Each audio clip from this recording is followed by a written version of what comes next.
New video देखने के लिए चैनल को अभी सब्सक्राइब करें। धन्यवाद।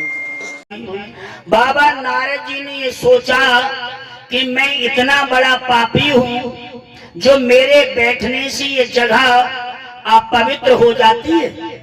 मैं इतना बड़ा पापी हूँ जो मेरे बैठने से ये जगह अपवित्र हो जाती है। आखिर ऐसा कारण क्या है? हाथ जोड़ करके बाबा नारद बोले कि हे प्रभु, आप हमें ये बताओ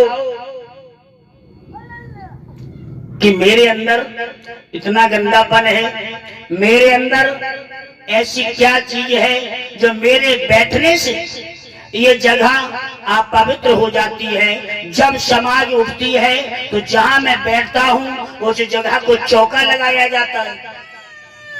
भगवान बोले हैं कि बाबा नारद, तुम्हें अभी मोह है, अभी तुम्हें घमंड है, क्योंकि इसलिए तुम्हारी जगह बैठने से अपवित्र हो जाती है क्योंकि तुम्हारे कोई गुरु नहीं है,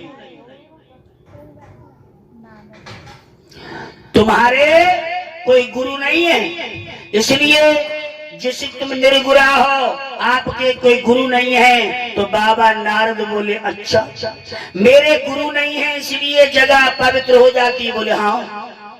तो बाबा नारद बोले प्रभु, आप मुझे ये बताओ कि मैं गुरु किसे बनाऊं? मैं चाहता हूं कि मुझसे ज्यादा कोई ज्ञाता मिले, मैं उससे गुरु बनाऊं।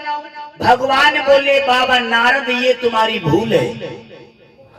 गुरु छोटा हो, गुरु बड़ा हो, गुरु की कोई जाति बिरादरी नहीं होती। और जो इंसान गुरु धारण करने के बाद अपने गुरु की निंदा करते हैं, अपने गुरु को जातिवाद से जोड़ देते हैं, उनका लोक नहीं बल्कि परलोक बिगड़ जाता है। बाबा नारद बोले फिर हम किसे गुरु बनाएं? भगवान बोले सुनो नारद, अब तुम चले जाओ और सुबह जब जैसे सूर्य उदय हो और सुबह के टाइम अगर तुम्हें जो प्राणी चार पाई पर से उठते ही तुम्हारे सामने पड़ जाए तो समझ लो आप उसी को अपना गुरु बना लेना। बाबा नारद बोले ठीक है। बाबा नारद चले गए। इधर भगवान ने क्या किया? भगवान एक मछुआरे का भेष बना करके नारद जी की कुटिया के सामने पहुंच गए। कंधों पे जाल रख लिया मछली मारने वाला, हाथ में एक पतीला ले लिया, एक डंडा ले लिया और मछुआरे बन करके भगवान पहुंच गए। तो भगवान ने तो कह दिया कि सुबह तुम्हें मिल जाए, भोर होते ही, सुबह सूर्य उदय होते ही जो मिल जाए उसी को गुरु बना लेना। तो बाबा नारद जी ने आज हाथ जोड़ लिए, बोले आप तो हमारे गुरु हैं। अब थे तो भगवान, क्योंकि मछुआरे का भेष धर के गए। तो भगवान बोले अरे, लेकिन नारद जी को ये मालूम नहीं था कि ये भगवान है। बोले अरे भाई नारद, तुम देव ऋषि नारद हो और मैं तो हत्यारा हूँ, रोजाना मछली मारने का मेरा काम है, मांसाहार करने का मेरा काम है। अरे तुम कहाँ और मैं कहाँ, आप मुझे गुरु क्यों बना रहे हो? बाबा नारद बोले प्रभु, मुझसे भगवान ने ये कहा, विष्णु भगवान ने कि जो सुबह होते ही मिल जाए उसे गुरु बना लेना। अब तुम मेरे गुरु और मैं तुम्हारा चेला। भगवान मुस्कुराने लगे, बोले ठीक है, ठीक है, हम तुम्हारे गुरु है, तुम हमारे चेला हो। अब नारद जी ने उन्हें गुरु बना लिया, लेकिन नारद जी को मालूम ये नहीं था कि ये भगवान नारायण है। अब समाज मामा जी फिर लगी। तो जब उन्होंने बना लिया तो उस दिन बाबा नारद के लिए ऊंचा सा सिंहासन दिया गया, सुंदर सुंदर फूलों से सजाया गया, बड़े बड़े इत्र सेंट लगाए गए। उस जगह पर बाबा नारद जब वहां बैठ गए तो भगवान भेष बदल के समाज में आ गए। भगवान बोले बाबा नारद, तुमने कोई गुरु बनाए? तो बाबा नारद बोले प्रभु, गुरु तो मैंने बनाए, लेकिन तुमने हमसे कही कि जो सुबह होते मिल जाता ये गुरु बनाए लियो, लेकिन किस्मत हमारी बड़ी खराब है। बोले क्या हुआ? बोले गुरु तो बने लेकिन हमें नहीं मालूम हाथी के मछुआरे सामने आवे वो। जो मच्छी मारने वाले पल्ले पड़िया सोई हमने गुरु बनाए लो। भगवान मुस्कुरा गए। भगवान को तो मालूम था कि मछुआरा बन के गया। भगवान बोले बाबा नारद, अभी तुम्हारे अंदर मोह है, घमंड है। तुमने अपने गुरु को बिरादरी से जोड़ दिया कि मेरे गुरु मछुआरे हैं, मेरे गुरु धीमल हैं। लेकिन जब से तो तुम्हारा लोक बिगड़ रहा था, अब तुम्हारा परलोक बिगड़ जाएगा। बोले क्यों? जवाब दिया कि तुमने कहा कि गुरु तो बनाए पर का मतलब ये है तुमने गुरु की निंदा कर दी, तुम्हारे मन में शंका है।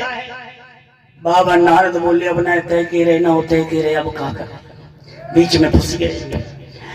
बाबा नारद बोले फिर मेरा कल्याण कैसे होगा? तो भगवान बोले सुनो, 84 लाख योनियां तुम्हारे याद हैं और 84 लाख योनियां तुम अपने हाथों से किसी जमीन पे लिखो और कोई योनि रह ना जाए। और जब लिख जाए उसके बाद में कपड़े निकाल करके एक ही बार में लौट जाइयो। सब जितनी योनियां लिखी हैं मिटा देना। एक भी योनि अगर लिखी हुई रह गई तो नारद तुम्हें भोगनी पड़ेगी। बाबा नारद बोले ठीक है। नारद जी ने 84 लाख योनियों को लिखा और उस पे जैसे ही आज वो लौटने लगे सब योनियां मिट गई, लेकिन एक योनि लिखी रह गई, बंदर। तो नारद जी को ये घमंड हुआ था कि मैंने कामदेव को जीत लिया। भगवान बोले घमंड तो किसी का नहीं रहा। तो भगवान ने विश्व मोहिनी स्वयंवर रचा था। विश्व मोहिनी के चक्कर में बाबा नारद उस विश्व मोहिनी स्त्री पर खुश हो गए। कहने लगे ये माला तो हमारे गले में डाल दे, अब मैं क्या करूं? बाबा नारद भगवान के पास में गए, बोले प्रभु थोड़ी देर के लिए अपना रूप हमें दे दो ताकि विश्वनी हमारे गले में माला डाले। भगवान बोले तुम तो बड़ी ज्ञाता बन रहे थे कि हमने कामदेव को जीत लो, तुम स्त्री के मुंह में पड़ गए। बोले थोड़ी देर के लिए अपना स्वरूप दे दो।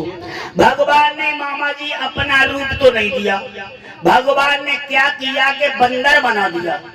और बंदर का चेहरा जब देख दिया, समाज में कोई अजीब आदमी पहुंचे तो देखना पड़ता है कि बड़ा अजीब आदमी है। सब लोग उन्हें झांक झांक के देख रहे थे, लेकिन नारद जी को ये मालूम नहीं था कि भगवान ने अब मुझे अपना रूप नहीं दिया है, मुझे बंदर बना दिया। तो समाज में आवाज आई कि समाज में क्या बंदर भी आए हैं? नारद जी ने जैसे दर्पण देखा तो वो भगवान का रूप नहीं था, वो तो बंदर बने पड़े थे। और उसी समय नारद जी को क्रोध आ गया। नारद जी कहने लगे कि हे नारायण भगवान, मैंने तुमसे तुम्हारा रूप मांगा लेकिन तुमने मुझे बंदर का रूप दे दिया।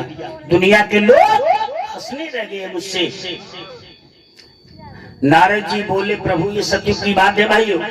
नारद जी बोले तुमने मुझे बंदर बनाया है, जाओ जब त्रेता युग होगा तुम राम बनोगे और यही राम आप जब बनकर के 12 कलाओं से अवतार लेकर के राजा दशरथ जी के यहाँ पहुंचोगे।